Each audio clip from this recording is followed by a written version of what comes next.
Buenas tardes a todos y a todas, aquí desde Alicante, buenos días en México.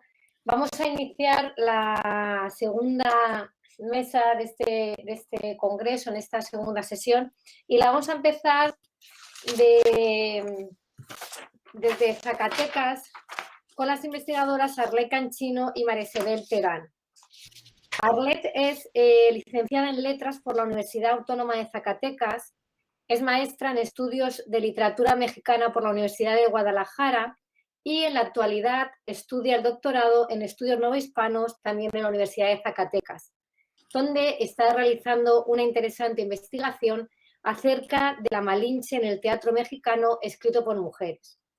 Ha colaborado con ensayos literarios y académicos para diversas publicaciones como Y son nombres de mujeres, Antología de escritoras zacatecanas, Zomex, Los animales en la literatura mexicana, entre otros. También ha participado con cuentos, reseñas y comentarios literarios en medios y revistas electrónicas como Temporales, Revista de la Escritura Creativa en Español de New York University, Círculo de Poesía, La Jornada Zacatecas, entre otros. En la investigación la va a presentar junto a María Isabel Terán. Es doctora en literatura mexicana por la Universidad Nacional Autónoma de México. Ha publicado muchísimos artículos en revistas internacionales como La Matraca, la Revista de Literatura Mexicana Contemporánea, Cuadernos dieciochistas, Cuadernos de Estudio del siglo XVIII.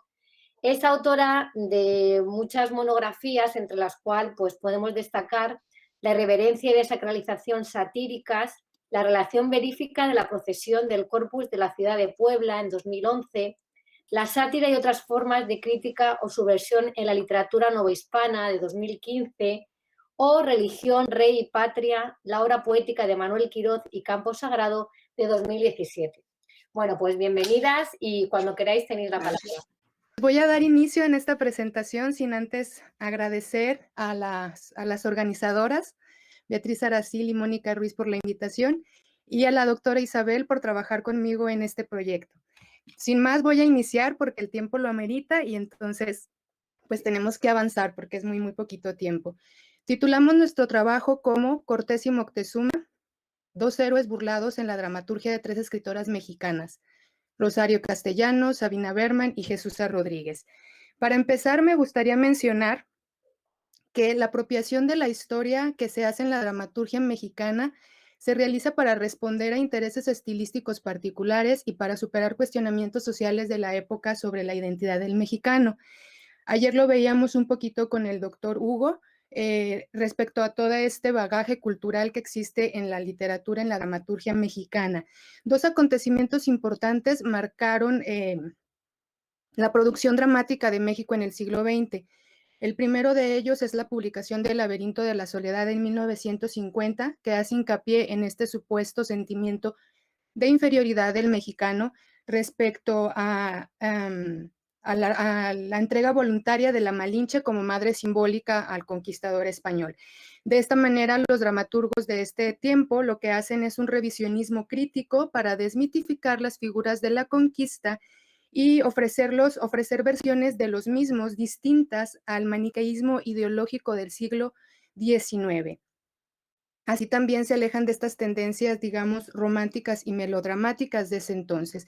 El otro acontecimiento que marca la producción dramática del siglo XX, pues es la matanza de Tlatelolco, que también provoca un afán revisionista, una reflexión acerca de lo que significa la historia, para proponer que el desarrollo de esta es consecuencia no nada más de la conquista, sino también que se debe al fracaso de la política mexicana poscolonial, en específico de la posrevolucionaria. Aquí la opresión colonial es equiparada con el imperialismo norteamericano que se interpreta como este nuevo conquistador. Bueno, una vez que nosotros hicimos una revisión muy somera sobre la mayoría de las obras que se publicaron en el siglo XX, obras dramáticas, pudimos deducir que Cortés y Moctezuma, el tratamiento que se hace sobre estos dos personajes oscila entre dos tipos de representación. Por un lado, hay obras dramáticas que los configuran como héroes heroicos, como que los mantiene como pilares de la cultura mexicana. Entre ellas, ayer hablaba un poquito de esto el doctor Hugo, se encuentra Moctezuma II de Sergio Magaña, La Malinche o la leña está verde de Celestino Gorostiza y todos los gatos son pardos. El otro tratamiento que se hace de estos personajes es desde un ángulo lúdico o satírico, donde se les recrea como caricaturas de sí mismos, y entre ellas tenemos otra obra de Sergio Magaña, que es Cortés y la Malinche, o Los Argonautas, El Eterno Femenino de Rosario Castellanos, Malinche Show de Willebaldo López, Águila o Sol de Sabina Berman y La Malinche en Dios TV de Jesús Rodríguez. Para el presente trabajo, la doctora Isabel y yo nos interesamos por este segundo grupo. Así es que se revisan brevemente las tres obras que tenemos al principio, que los configuran como héroes, es decir, las obras de Magaña, Gorostiza y Fuentes, ya que ejemplifican de mejor manera, o creemos que lo ejemplifican muy bien como héroes de la conquista. Luego se contrasta esta representación que hacen estos autores con lo que están haciendo estas tres dramaturgas, que los representan como héroes burlados y a partir de su caricatura o su degradación, que las dramaturgas eligen la sátira y la parodia para resignificar las figuras de estos dos hombres y con ellos también la de la Malinche, y así cuestionar el discurso histórico de la conquista. Bueno, ¿a qué nos referimos cuando hablamos de Cortés y Moctezuma como dos héroes fracasados? Por su parte, como héroes, Moctezuma en la pieza de Magaña, por ejemplo, es representado como noble y virtuoso, enfrenta un destino funesto y al final cae en desgracia, es majestuoso y de moral intachable, también es pacifista y bien intencionado. La virtud del personaje surge de su propia naturaleza por su calidad de noble, pretende reformar su cultura supersticiosa y bárbara a consecuencia de la guerra y los sacrificios humanos. Ayer lo veíamos con el doctor Hugo, que esta pieza se relaciona mucho con las características de la tragedia griega.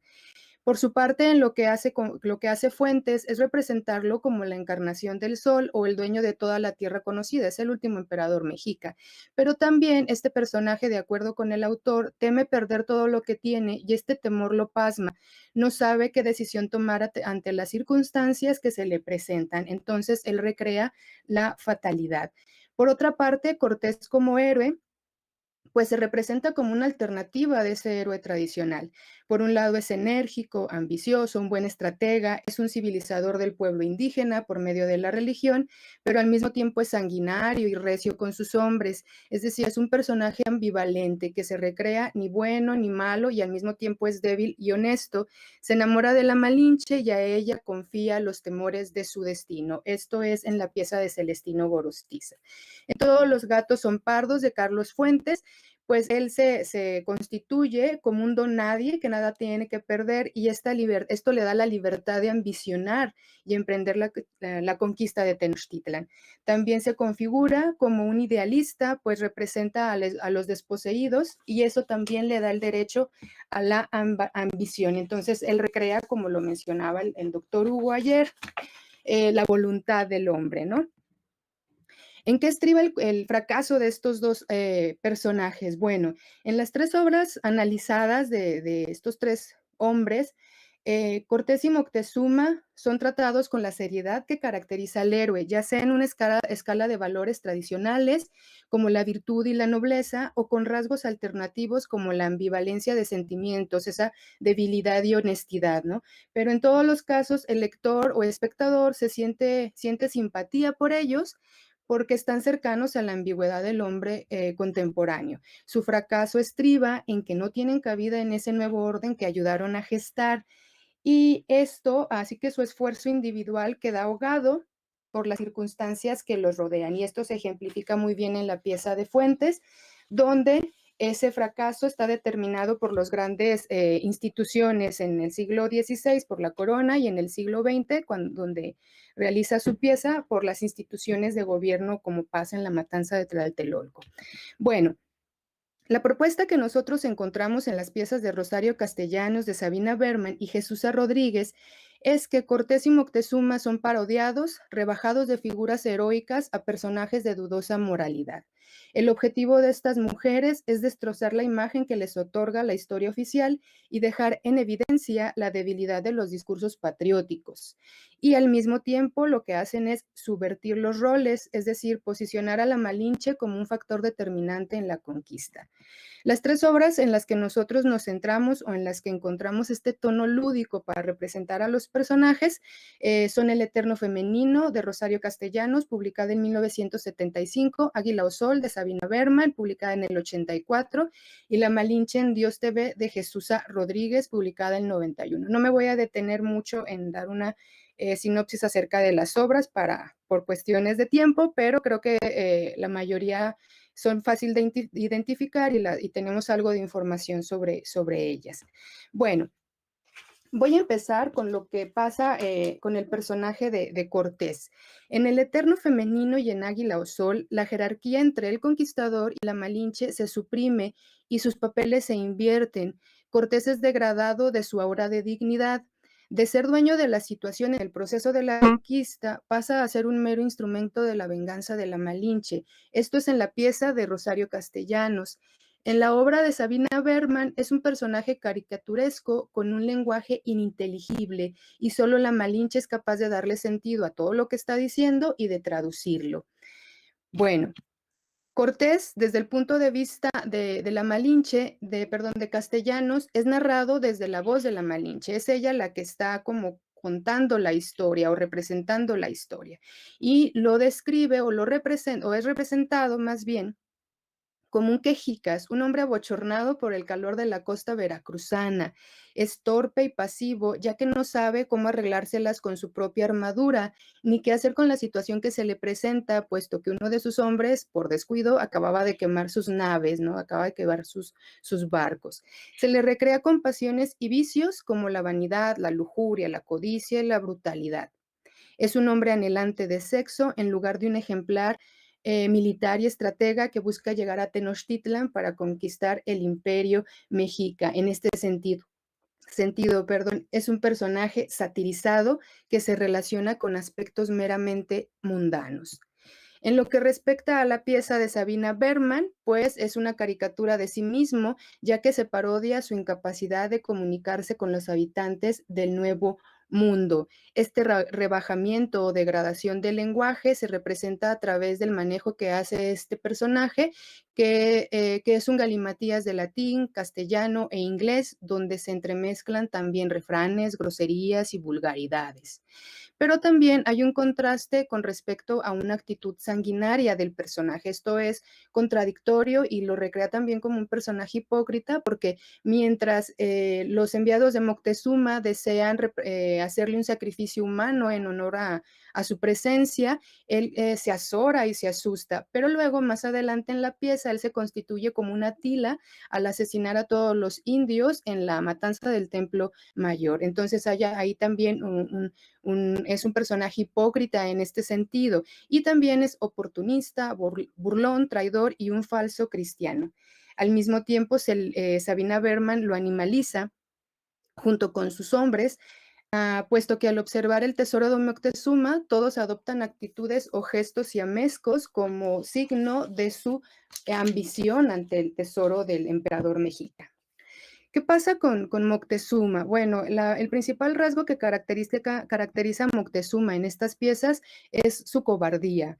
En Águila o Sol se le recrea con rasgos de la historiografía oficial, es decir, con ese comportamiento ambivalente ante los acontecimientos. En Malinche en Dios TV, el personaje necesita de la Malinche para poder comprender al grupo de gringos, estos nuevos españoles, y esta incapacidad para comunicarse con ellos marca también una degradación del personaje. En este sentido, en la pieza de Berman, Moctezuma es un hombre supersticioso y asombrado ante los prodigios. Es preocupado o está preocupado por la situación y esto lo constituye también como un hombre cobarde que preferiría huir y esconderse a afrontar lo que está sucediendo.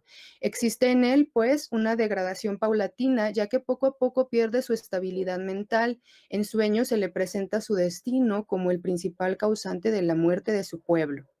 La desvalorización de Moctezuma en la pieza inicia con la pérdida de cordura del personaje y culmina con una muerte deshonrosa, puesto que en escena se recrea cómo Cortés lo asesina hundiendo su espada por el culo de Moctezuma. Entonces esta es una muerte humillante y una degradación total del personaje.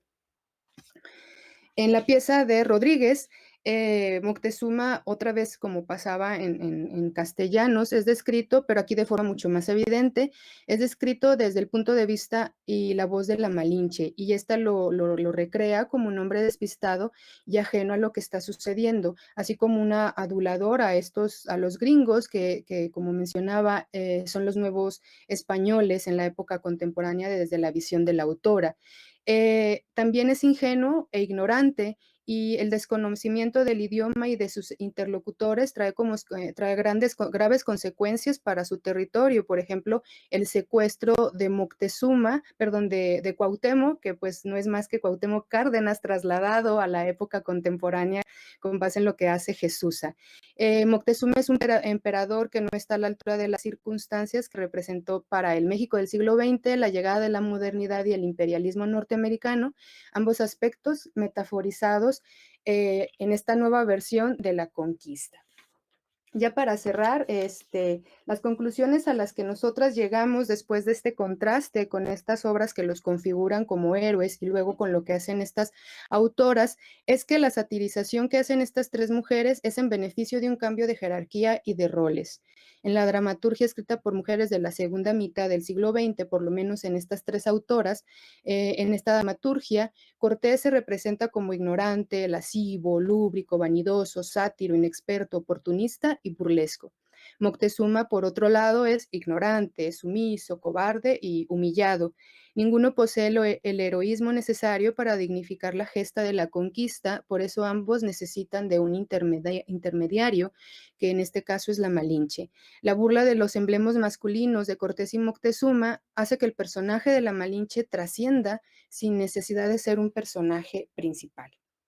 En este sentido, pues, la Malinche, contrastándose con estos dos hombres, en el eterno femenino es firme e inteligente, da órdenes y planea la derrota del imperio utilizando al conquistador, busca vengarse de los mexicas a través de la caída de Moctezuma, por eso maneja la lascivia de Cortés en su beneficio. En la Malinche en Dios TV, ella es la que narra la verdadera historia de la conquista, es la embajadora a la que acuden para que interprete la nueva situación, ya que ella es la única que sabe cómo funciona no solamente el lenguaje, sino todos estos manejos internos. Y ella tiene dominio de su vida y de su sexualidad. En Águila o Sol trasciende su bajo perfil gracias a la parodia de Cortés y a la degradación de Moctezuma, sobrevuela las circunstancias y pareciera que éstas le fueran un tanto indiferentes.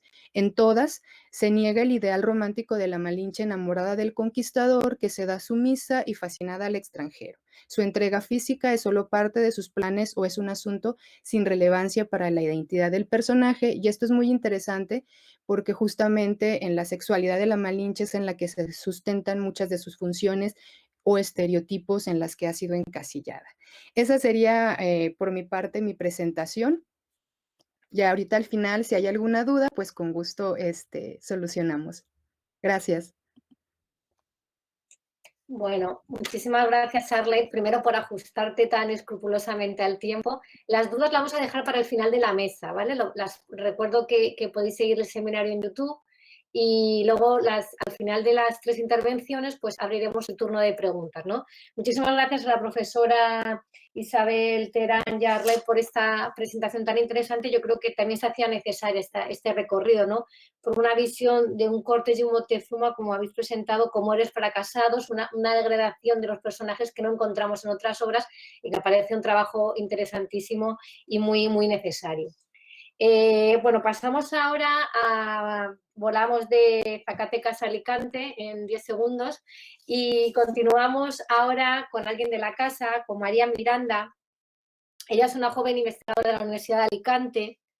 Es graduada en español, en lengua y literatura por esta universidad y ha recibido formación en los seminarios de dramaturgias hispanoamericanas contemporáneas de la Universidad de Sorbonne y del Centro Dramático Nacional de Aubervilliers. Actualmente cursa el Máster de Estudios Literarios de la Universidad de Alicante, donde continúa investigando acerca de la presencia de la historia en el teatro mexicano contemporáneo y nos va a hablar un poco de esa investigación a través de la figura de Cortés en Águila o Sol de Sabina Biermann. María, cuando quieras. Bueno, pues en primer lugar, agradecer a las organizadoras por haberme dado la oportunidad de participar en este encuentro, que me hace especial ilusión, ya que vamos a compartir este espacio, aunque sea de manera virtual.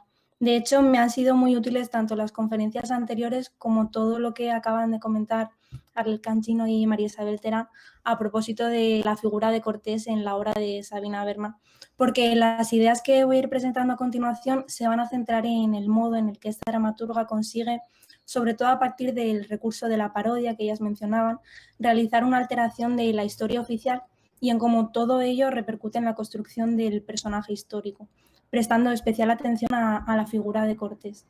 Asimismo, también me gustaría dar las gracias de manera especial a la doctora Aracil, ya que sin su guía este trabajo no hubiese sido posible, porque lo que voy a exponer a continuación tiene su germen en el TFG que realicé hace 2 años bajo su dirección y que se centraba en la manera en la que la materia histórica era tratada en esta obra.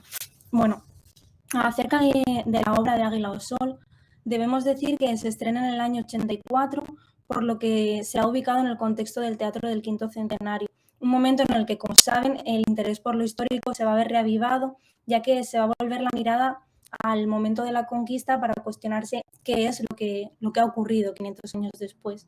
Como muestra la temática y la programación del propio Congreso, tomar la conquista de México Tenochtitlán como núcleo temático de las obras no va a suponer ninguna novedad, porque es algo que ya vemos desde el siglo XVI, cuando el poder colonial busca establecerse, y que vamos a volver a ver después en el contexto postrevolucionario, cuando lo que se busque es forjar, ¿no?, este sentimiento de nación.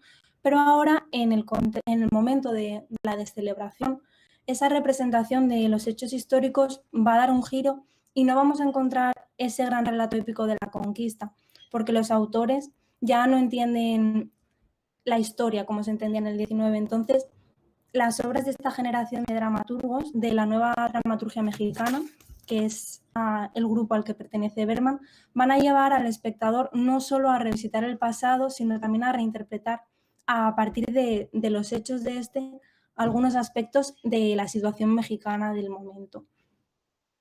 Y esto es precisamente lo que ocurre en Águila o Sol, de Sabina Biermann, cuyo título en España podría traducirse como cara o cruz, en referencia a este gesto de lanzar la moneda al aire, y que a mí me parece muy significativo, ya que nos está dando información acerca de ese azar, esa relatividad con la que la autora va a intentar alejarse del relato histórico entendido como relato total.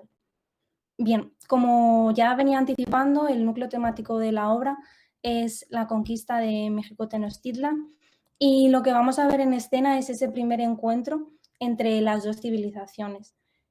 El tiempo de la obra va a recorrer 11 años, que es el tiempo que va a transcurrir entre los primeros presagios y el asesinato del emperador mexica Moctezuma. Por lo que respecta a la estructura, encontramos 15 cuadros breves, y lo interesante es que, aunque hay abundantes elipsis, siguen el orden de los capítulos de La visión de los vencidos, de León Portilla, lo que también nos está anticipando cuál es la perspectiva desde la que estos hechos van a ser plasmados. Para analizar la construcción del personaje de Cortés, vamos a centrarnos en 6 cuadros, que son el encuentro, los ojos de Cortés en los ojos de Moctezuma, el tesoro, bautizos, Huitzilopochtli y Moctezuma, porque son los 6 cuadros en los que aparece el personaje de Cortés. Resulta curioso que de los 15 cuadros de la obra, Cortés aparezca únicamente en 6 cuadros, y que cuando lo haga vaya a ir siempre acompañado o bien de Moctezuma o bien de la Malinche. De este modo, la figura de Cortés, como se analizará posteriormente y como ya apuntaban las anteriores investigadoras, va a construirse en relación con estos otros 2 personajes históricos. Pero bueno, antes de seguir avanzando en el análisis de la figura de Cortés, me gustaría que nos detuviésemos un momento en pensar que el hecho de que este personaje, que ha sido tradicionalmente el personaje estrella de todas las representaciones de la conquista, aparezca solamente en 6 de los 15 cuadros de la obra, porque este detalle ya nos va dando pistas acerca de la manera en la que el personaje histórico está siendo abordado. Entonces, me pueden decir, ¿y qué es lo que ocurre en el resto de cuadros en los que no aparece Cortés? Pues bien, por una parte encontramos una serie de cuadros en los que se desarrollan los hechos históricos relacionados con el resto de pueblos indígenas. Aparece la masacre de Cholula, los hechos de Tlaxcala, y esto es algo que tampoco resulta sorprendente porque sabemos que la autora emplea como fuente principal la visión de los vencidos y que, por tanto, la figura de los conquistadores no va a ser omnipresente, como sí ocurriría si usase otras fuentes. Sin embargo, algo que llama la atención es que además de esta encontramos otra serie de cuadros en los que no se desarrollan los hechos referidos a la conquista, sino que se trata de un tiempo diferente en el que el hecho histórico va a ser comentado. De este modo, y esto es algo que va a resultar muy productivo para el análisis del personaje de Cortés, podemos decir que en Águila o Sol el hecho histórico se va a construir a partir del establecimiento de dos tiempos que aparecen de manera alterna a lo largo de toda la obra. Se distingue así un primer tiempo que coincide cronológicamente con el tiempo de la conquista y en el que aparecen personajes históricos y espacios del México precolombino, y un segundo tiempo que, si bien cronológicamente es posterior a la conquista porque conoce los hechos sucedidos en ella, tampoco puede adherirse a un tiempo histórico concreto porque va a ir oscilando entre momentos inmediatamente posteriores a la toma de Tenochtitlan y la actualidad. Y es empleado fundamentalmente para comentar este hecho histórico.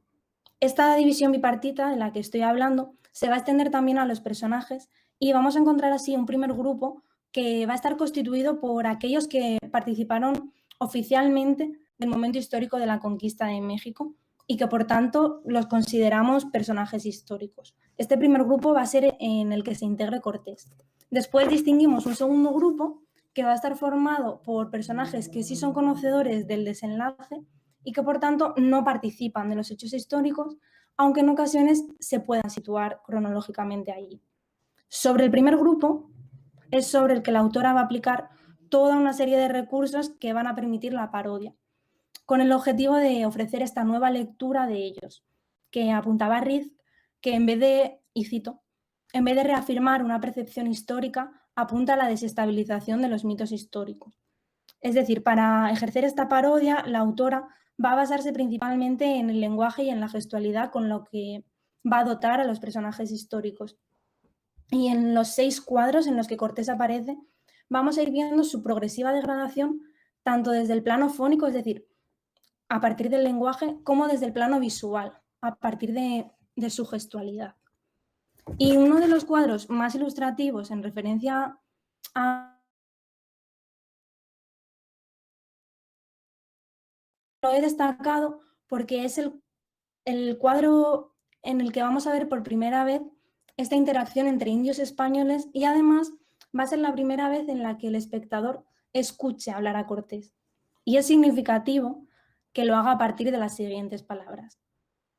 Dice Cortés: gato por liebre, sucios negros trajinantes, más cuscús y yo, nieve de orozuz, que chocan con la traducción que va a ofrecernos la Malinche, que dice el Cortés: no es una emboscada.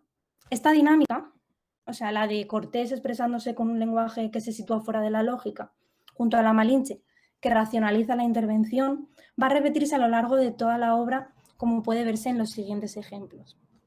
Leo de Cortés: ¿what?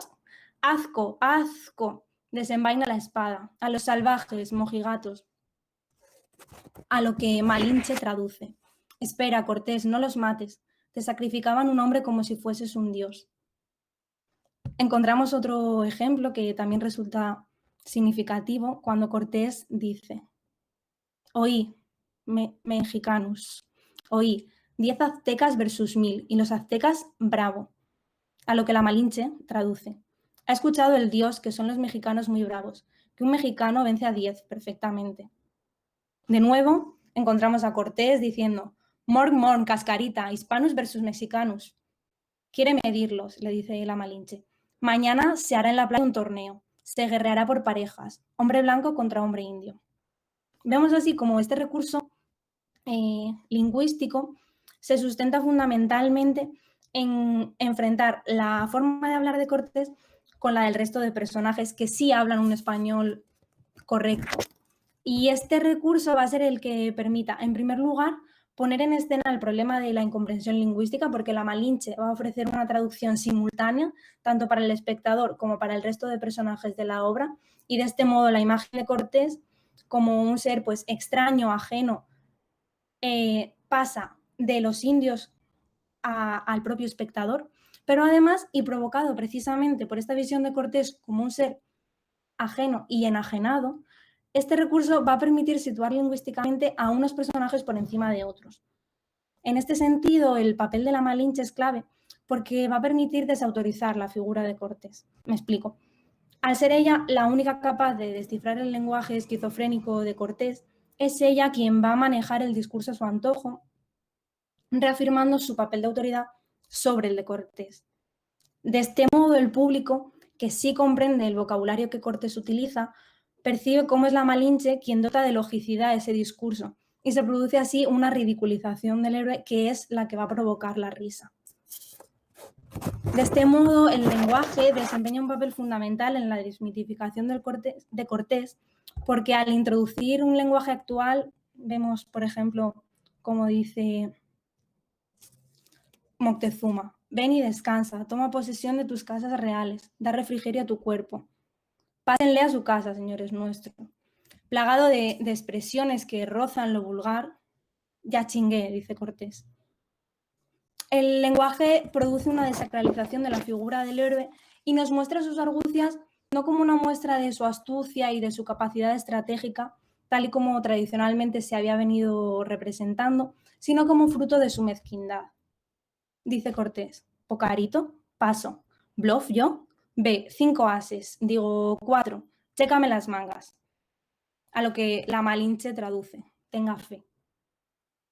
Esta relectura del personaje desde el lenguaje actual permite su actualización desde la realidad lingüística, en este caso, del México del momento.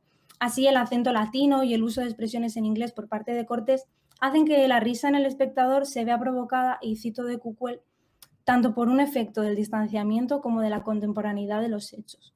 Pues es a través de estas alusiones por las cuales el público puede relacionar a este personaje histórico con otros seres que en su actualidad comparten rasgos lingüísticos y utilizan las mismas tácticas discursivas que Cortés.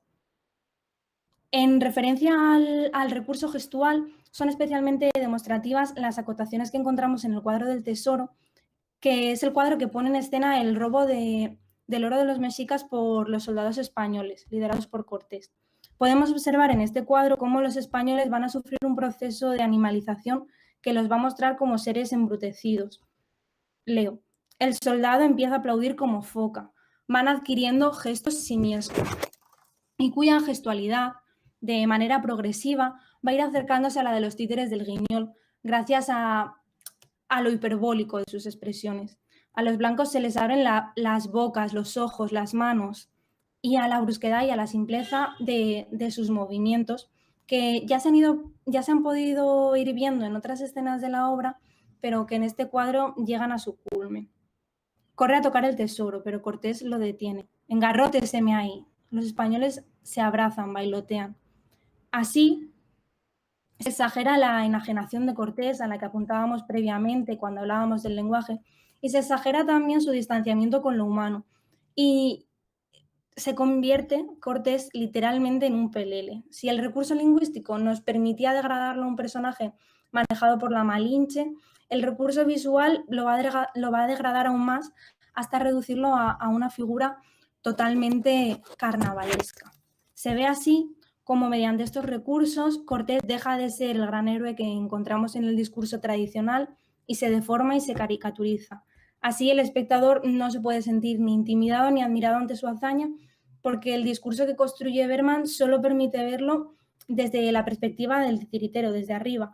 Y lo interesante es que este cambio de perspectiva no nos va a afectar solamente a los espectadores, sino también a los personajes que aparecen dentro de la propia obra.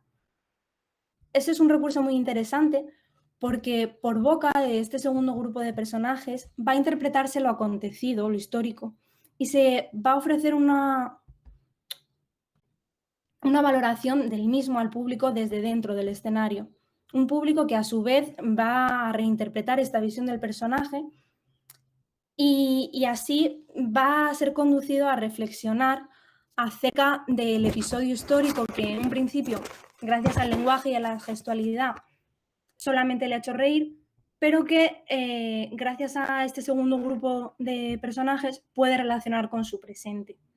Así, encontramos un juego de miradas en el que, por un lado, vamos a ver en escena el tiempo, el espacio y los personajes que figuran en el relato oficial de la conquista, pero los recursos dramáticos con los que la autora los construye, lenguaje y gesto, como hemos dicho, van a propiciar la comicidad y van a acercar la obra a la parodia. O sea, el público va a mirar, como hemos dicho antes, desde arriba, como si el hecho histórico solo fuese una historieta y los personajes que participan en él, títeres, lo que va a producir esta desmitificación del personaje histórico.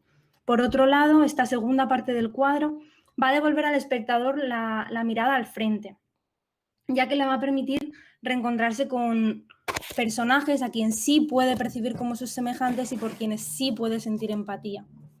De este modo, el discurso que se pone en boca de los personajes que simbolizan al pueblo mexicano conecta con la sentimentalidad del espectador mexicano de finales del siglo XX y le va a conducir no solo a reírse del gran relato de la conquista, sino también de sí mismo, a ironizar acerca de la actitud de México como pueblo. Leo. ¿Y qué creen que hicimos los mexicanos? La fiesta, güey. Esto es lo que permite actualizar el personaje histórico, porque se va a reinterpretar a la luz de la situación mexicana contemporánea. Y así, y esto es algo que ya apuntaba Wixler, la figura de Cortés no se va a limitar únicamente a representar al conquistador del siglo XVI, sino que se va a convertir también en el gringo, en el explotador neoliberal o en el propio gobierno del PRI. O sea, todos los agentes que, según la lectura que Berman nos ofrece, tanto de la historia como de la actualidad, oprimen al pueblo mexicano. En definitiva, podemos concluir que la construcción del personaje de Cortés y, por tanto, la deconstrucción de la figura de este como héroe se realiza en Águila o Sol a partir de la combinación de dos planos de significado que van a ir justaponiéndose a lo largo de la obra y que el espectador va a recibir, va a conectar y va a reinterpretar.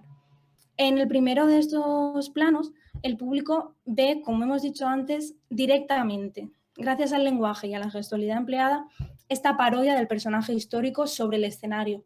Sin embargo, el segundo plano de significado es el que le va a permitir ir más allá de lo cómico, alcanzando lo grotesco, porque la perspectiva que desde dentro de la obra se ofrece a través de la mirada de los personajes secundarios es la que va a permitir llegar a la deconstrucción completa del héroe, porque va a prestar atención a los rasgos más deplorables de este como hombre.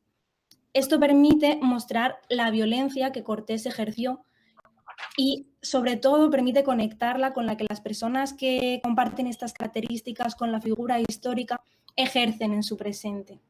Bueno, hasta aquí mi exposición y si tienen cualquier duda o sugerencia, pues escriban por el chat y después las dialogamos. Voy a dejar de compartir. Bueno, muchas gracias, María, por esta intervención.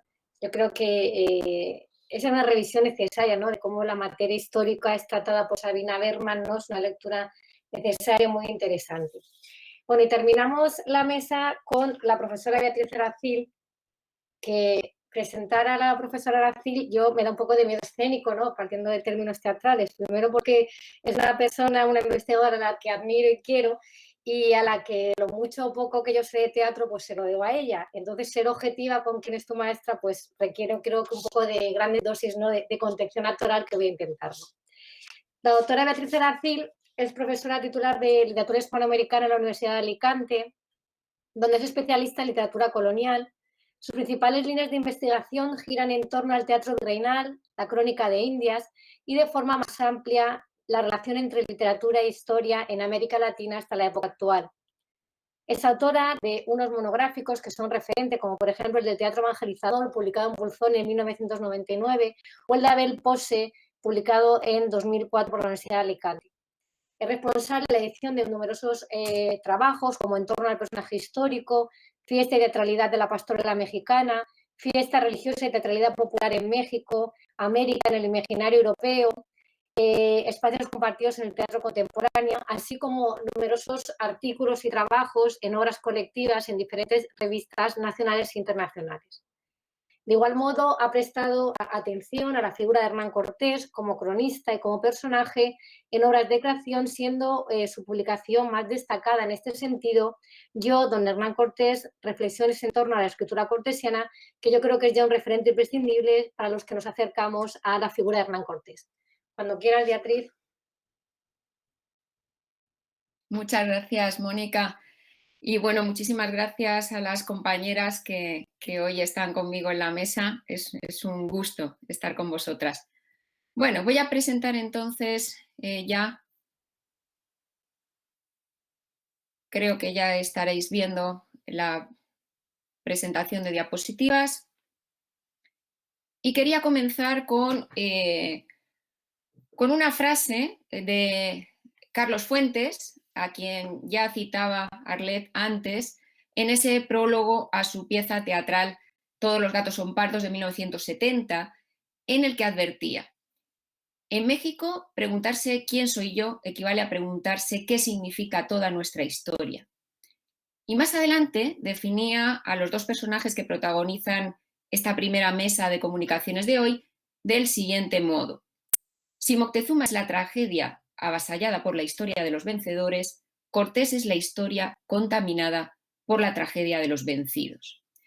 Bien, creo que estas palabras pueden servir para establecer el punto de partida de esta intervención, en la que voy a abordar una obra concreta, que es Moctezuma II, La Guerra Sucia, de Juliana Faesler, pero también pretendo a través de ella reflexionar sobre dos cuestiones básicas.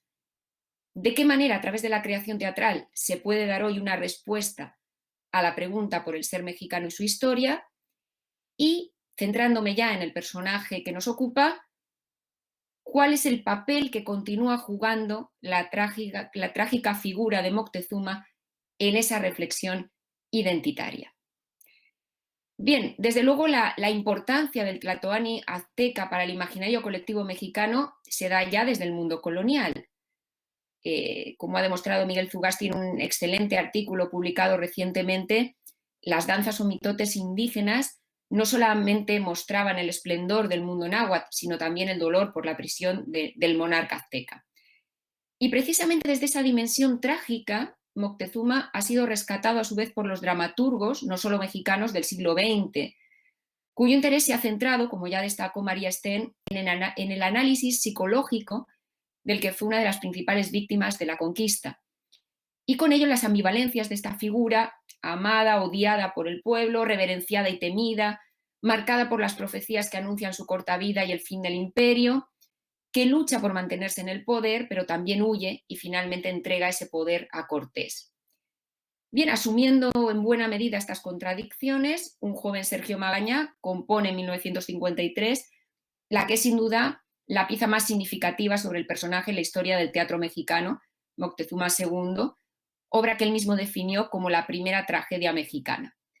No voy a detenerme ahora en esta obra, ya la abordó de forma excelente el profesor Hugo Salcedo en su conferencia de ayer, hoy Arlet Cancino volvía a ella, pero sí me parece necesario señalar que si se ha convertido en referente obligado para todas las propuestas dramáticas posteriores sobre el personaje, es sobre todo porque Magaña creó en esta obra un Moctezuma del que los mexicanos podían sentirse orgullosos, alejado definitivamente ya de la cobardía, de la sumisión que le atribuyen los cronistas. Y también porque la obra traslada al escenario la sutileza, la opulencia, la magnificencia de ese mundo cultural que pocos años antes Diego Rivera había pintado en el Palacio Nacional. Fijaos, por ejemplo, en esta crítica de 1982. Moctezuma II entusiasma, hace vibrar, hace pensar en que los mexicanos fuimos un día libres, soberanos y dueños del mundo. Bien, ¿es posible asumir todavía hoy, en pleno siglo XXI, esta interpretación del personaje de Moctezuma y de su mundo? Entre la época en la que escribe Magaña y la nuestra, no solo han ocurrido en México hechos muy significativos, también hemos asistido a un cuestionamiento de la historia, acentuado especialmente por el pensamiento posmoderno. En cualquier caso, los nuevos tiempos exigen nuevas respuestas y, sobre todo, nuevas preguntas. Y ese ha sido el ambicioso objetivo de Juliana Faesler en su creación dramática sobre Moctezuma. Bien, ¿quién es Juliana Faesler? Mañana tendremos la oportunidad de tener a la autora con nosotros y podremos presentarla de forma más amplia. Solo voy a apuntar brevísimos datos sobre su trayectoria profesional. No es solo dramaturga, es también directora y escenógrafa, esto es muy importante, o de forma más amplia, diseñadora escénica. Su trayectoria está ya muy consolidada, más de 30 años como profesional. Y además es directora, en colaboración con Clarisa Maleiros, de la compañía La Máquina de Teatro, un proyecto centrado precisamente en la memoria y la historia de México, tal como explican en la presentación de su página web. Palabra, gesto e imagen son para este grupo instrumentos al servicio de la búsqueda identitaria, y así lo demuestran en proyectos como el que nos ocupa, la trilogía mexicana.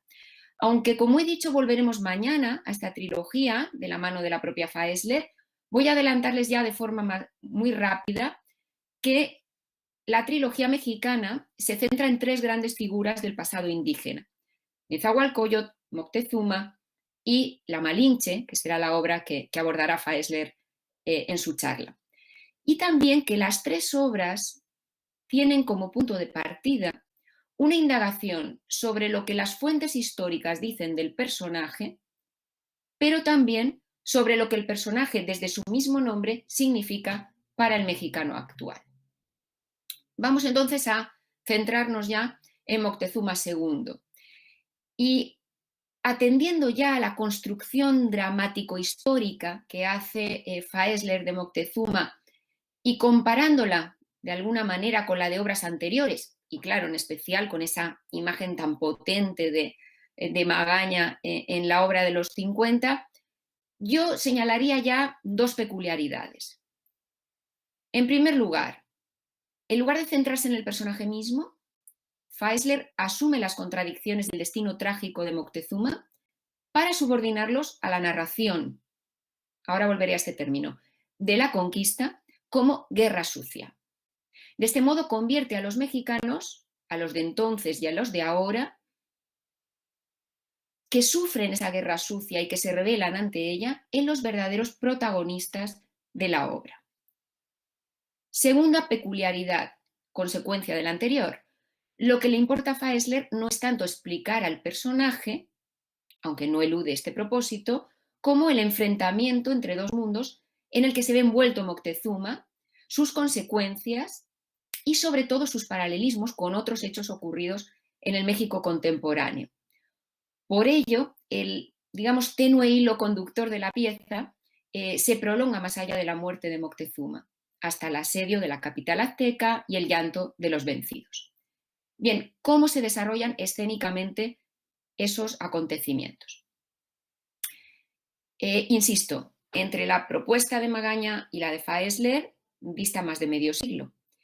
Y recuerdo también lo planteado en esta mesa. En las últimas décadas del siglo XX, México asistió al desarrollo de un teatro posmoderno que tuvo como punto de inflexión esa descelebración del 5º centenario del descubrimiento de la que hablaba María Miranda en su comunicación y que ha obligado a plantear la historia en escena de otra manera.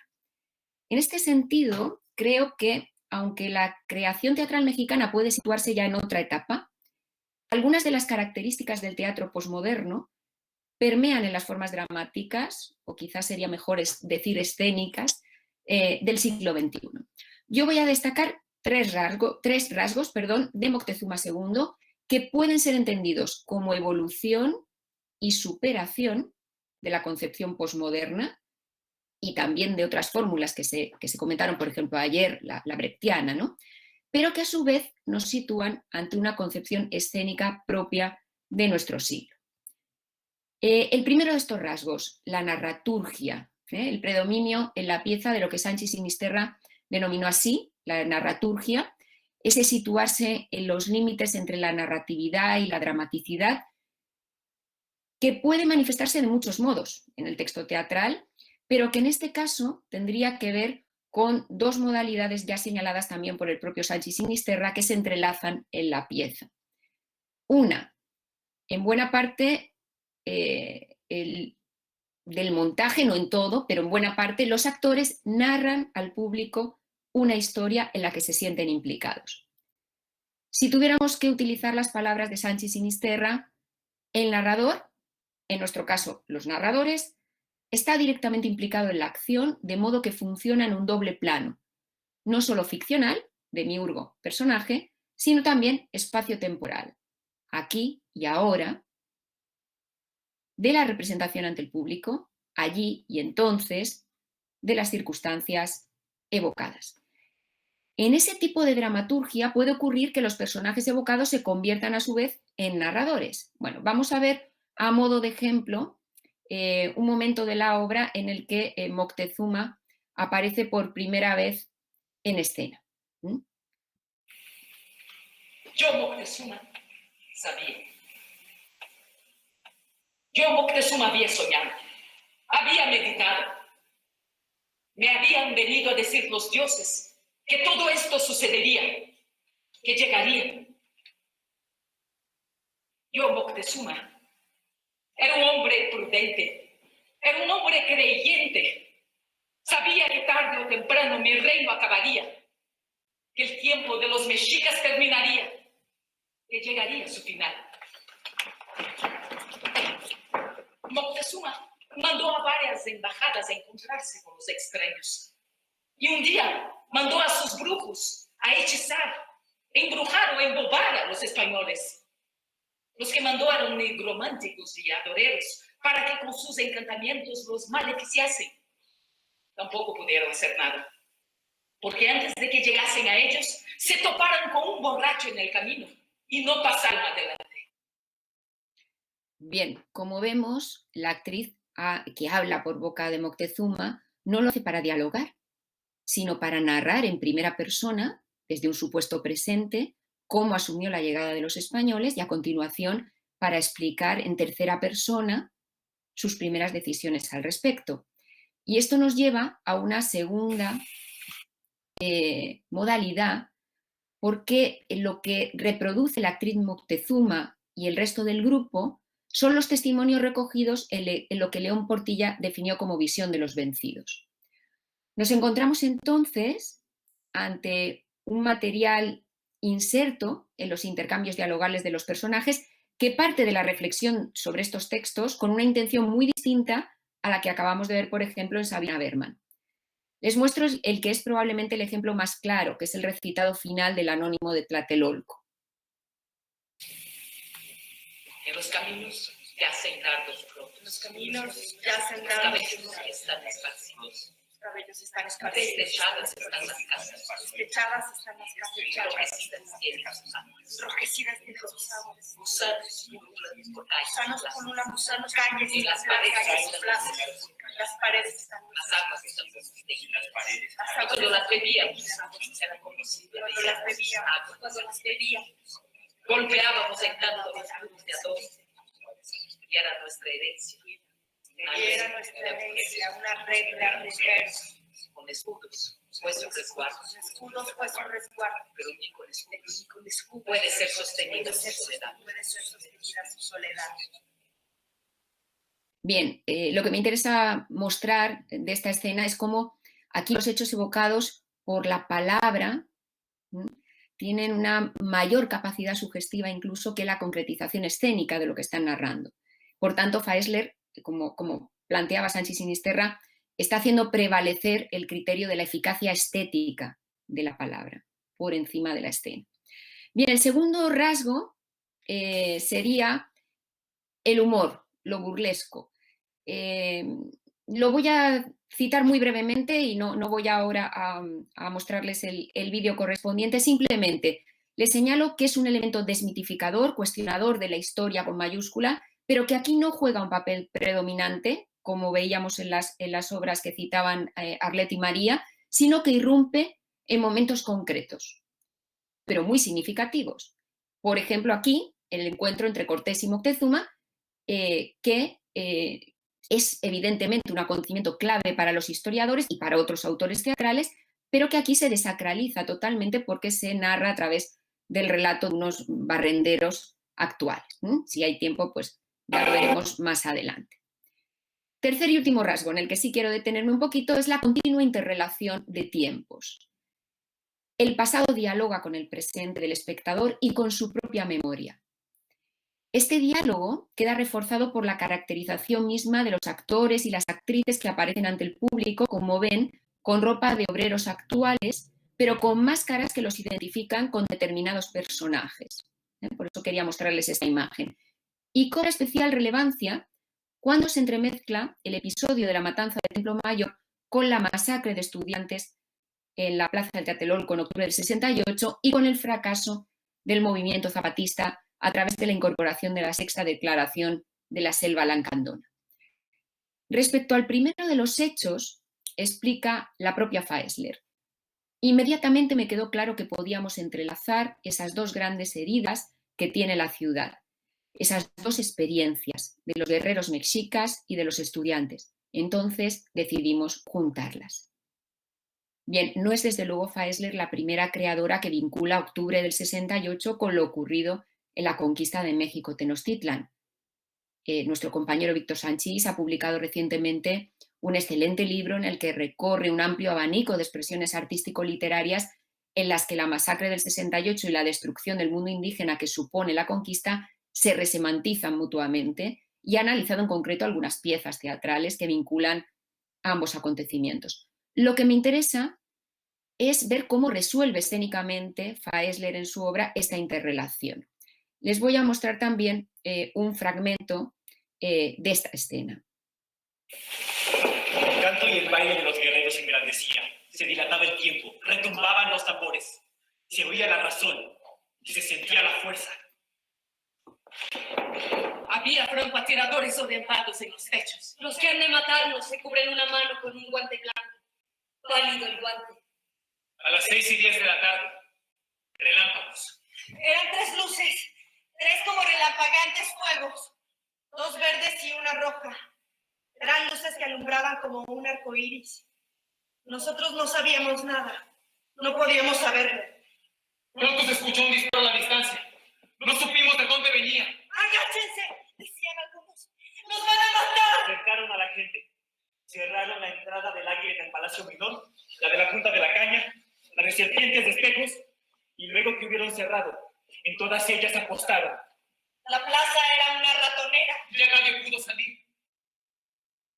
Bueno, como vemos y como ha destacado Ruth Elliott-Tinoco, los elementos en este caso son un espacio vacío, movimientos corporales, texto narrativo, potente iluminación sobre los actores y las miradas directas que van obligando al público a implicarse en ese ejercicio de memoria. Y además, como he adelantado, Faesler vincula a su vez estos hechos con la lucha zapatista. El motivo, como pueblo, explica la autora, los mexicanos tenemos una sensación de pérdida. Más aún, hay una sensación de que la conquista no es un hecho consumado. Seguimos siendo conquistados todos los días y todos los días perdemos un poco más. Bien, no pretendo trazar siquiera unas conclusiones sobre Moctezuma II, la guerra sucia, pero sí quiero finalizar insistiendo en esa sensación de pérdida, esa conciencia de la pérdida a través de la memoria, con esa pregunta reiterada, ¿se acuerdan?, que permea a lo largo de toda la obra. La figura de Moctezuma es en ella, como ya he apuntado, el punto de partida para una reflexión sobre la guerra misma, o sobre dos maneras de entender la guerra: la lucha por los derechos y la justicia frente a esa guerra sucia que triunfa una y otra vez. En este sentido, lo que Faesler y su compañía nos ofrecen en este montaje es en definitiva un teatro de denuncia, pero también de una innegable poesía escénica. Muchas gracias.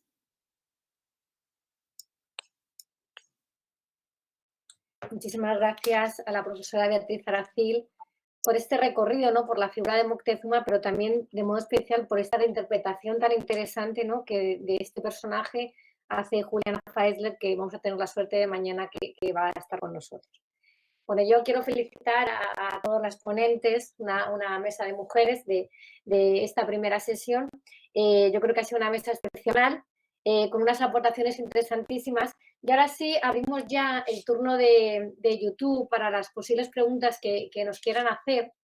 Y de igual modo se abre el Meet para todos los miembros del grupo Corpicen que quieran intervenir directamente o quieran participar en el debate y en las preguntas, pues os animo a todos a que participen, ¿no? Os están felicitando por YouTube mientras que se animan a hacer preguntas, ¿no? Pues felicitan a las 4 ponentes desde varios sitios y nos comenta el profesor Víctor Manuel Sánchez que mañana, bueno, continuará un poco con esa reflexión sobre Montezuma que habéis trazado. Y a ver, Óscar Armando García, desde la UNAM, ya nos hace una pregunta para María, un apunte, ¿no? Nos dice que si, además de las referencias de León Portilla, también piensas que podría estar presente la lectura de La conquista de América de Todorov, ¿no? Muy definida al final de los años 80, y si tú has tenido en cuenta esto, ¿no? Que además de la referencia de León Portilla como fuente, si consideras que Sabina Berman también tuvo esa lectura imprescindible de La conquista de América de Todorov. Sí, por supuesto. O sea, además de otras fuentes históricas que ella utiliza, está claro que la visión de Todorov fue clave para el momento contemporáneo en el que la obra se escribe y sí, evidentemente tiene mucha razón en lo que apunta. Bueno, muchísimas gracias. Bueno, mientras que se animan a hacer preguntas, yo no tenemos más, pero bueno, a mí sí que me gustaría hacer una pregunta a Arlet y a la profesora Isabel. Os habéis centrado mucho en la figura de Cortés y de Moctezuma, ¿no? Como héroes fracasados. A mí me gustaría ¿qué visión será de Cuauhtémoc en estas obras que habéis trabajado? ¿Es totalmente opuesta? ¿Cuál es la visión, ¿no? Que si hay un tratamiento común en las tres autoras que habéis trabajado, o cuál es ese retrato que se hace de Cuauhtémoc en las obras.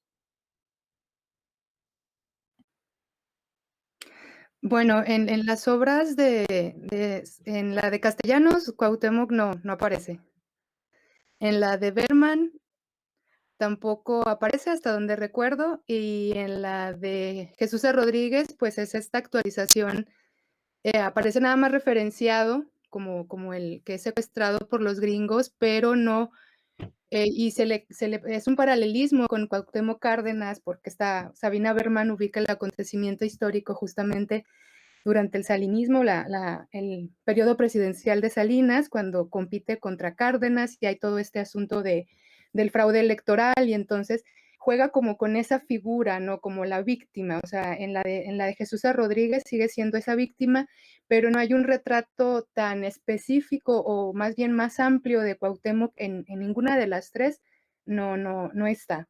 Entonces, por eso no lo mencionamos, porque la de Rosario Castellanos, en realidad estamos hablando de una escena muy pequeñita en la que participan la Malinche y Cortés, y que es la representación que hace la Malinche ante este grupo de mujeres para hablar de esta nueva versión. Entonces es como una escena metateatral, es una representación dentro de una representación, entonces no hay como una revaloración de todo el acontecimiento histórico, sino que es la Malinche la que dice, voy a contarles mi versión, ¿no? Pero en esa versión se concentra en el dibujo de Cortés, dejando de lado a estos otros personajes y ahí referenciando nada más, creo que en alguna ocasión, Moctezuma, pero en sí Cuauhtémoc como personaje no está presente en las obras. Muchas gracias. A ver, para Beatriz, pregunta si tú piensas que esa sensación de pérdida, ¿no? Un profesor, Óscar Armando García, dice que esa sensación de pérdida de la que tú hablabas la tenemos los mexicanos a partir de la ignorancia de la historia desde el programa educativo mexicano, ¿no? Si estás de acuerdo con esa idea o no, ¿no? Que esa sensación de pérdida la vincula un poco a la ignorancia de estos temas en el programa educativo mexicano. Si tú estás de acuerdo con esta afirmación del profesor Óscar Armando García, a la que le agradecemos mucho sus intervenciones. Pues en parte sí, en parte sí, y yo creo que la propia Faesler también de algún modo lo interpreta así. Quizá nos puede explicar ella mañana un poco más estos proyectos que ella lleva también con educación de adultos y también con teatro infantil y juvenil, en el que precisamente ha desarrollado también estas estos temas, más bien lanzándose hacia lo prehispánico, porque, claro, donde hay ignorancia hay un vacío, ¿no?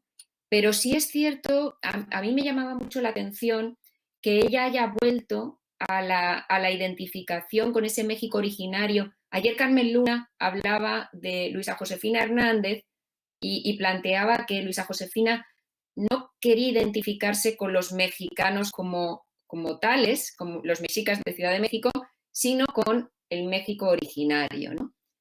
En el caso de Faesler hay como una ambivalencia, porque al inicio de la obra ella intenta plantear que los mexicanos actuales son herederos de toda una tradición, que incluye a los aztecas y otros muchos pueblos.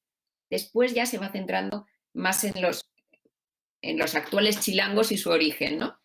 Pero digamos esa idea de enseñar al público, ¿no? Creo que tiene que ver con eso, ¿no? Con el hecho de que parece que el mexicano no conoce bien su historia y a través del teatro, bueno, se le puede enseñar historia, que es algo que no aparece en las obras que estaban comentando Arleto María, ¿no? ¿Verdad? Porque esas obras posmodernas buscaban otra cosa, pero ahora se ha vuelto a esa idea, probablemente por lo que dice Óscar Armando, ¿no? Porque sigue existiendo esa percepción de que el mexicano no conoce bien su historia. Sí, sí es posible, sí. Bueno, pues no hay más preguntas. No sé si en la mesa entre vosotros alguna queréis haceros alguna pregunta, que también podemos abrir el turno. ¿Algún apunte? Si no, ¿alguna pregunta entre vosotros? Arlet, sí.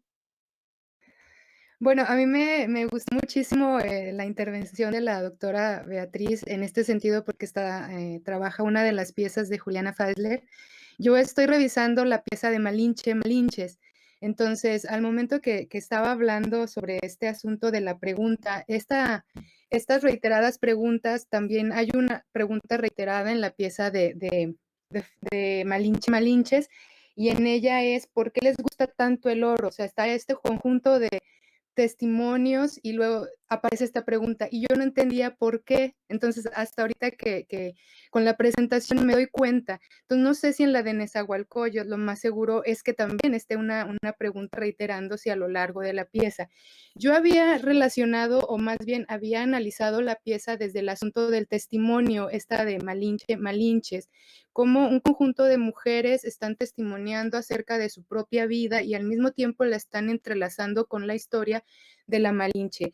Pero me gustaría tener, si me pudiera proporcionar la referencia completa de esta narraturgia, porque me parece que funciona también muchísimo, o funcionaría muchísimo también en el análisis que estoy haciendo de la pieza de Malinche, Malinches, y que al final de cuentas, pues qué maravilla, porque ahora sí ya se abren las perspectivas y en investigación, pues me sirve muchísimo. Muchísimas gracias. Pues Arlet, fíjate, creo que sí es buena idea que colguemos en la página web del proyecto este artículo de Sanchi Sinisterra. Él reflexiona mucho sobre estos temas, pero concretamente tiene un artículo que está en red que se llama así, Narraturgia, y además hay una conferencia del propio Sanchis en la Cátedra Alfonso Reyes de Monterrey, en la que también habla de narraturgia. Bueno, por supuesto, para él es la base, digamos, ¿no?, de su construcción dramática, pero creo que nos puede ayudar mucho a entender estas formas dramáticas, porque, bueno, entre otras cosas, porque el propio Sanchis ha dado clases en la UNAM mucho tiempo y yo creo que sigue siendo una influencia también en México, ¿no? Entonces, no creo que sea incluso descabellado establecer relaciones casi directas o indirectas a través de profesores con estas formas de incorporar la narración a la creación dramática, que son muy enriquecedoras. Y por lo que comentabas, yo estoy de acuerdo contigo en que efectivamente en Malinche, Malinches la interpretación básica, efectivamente, es la mujer actual.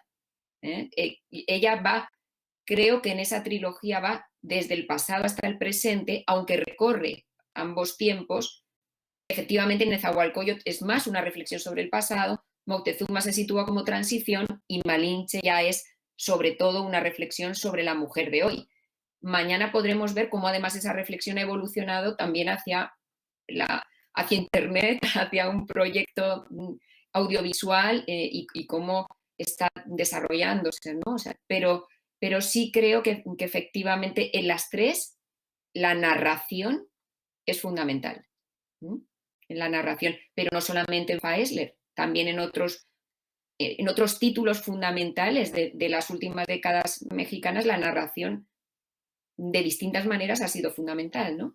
Pienso, no sé, El cielo en la piel, por ejemplo, ¿no? Es un monólogo, o sea, son dos monólogos, ¿no? O sea, entonces, prácticamente es una narración.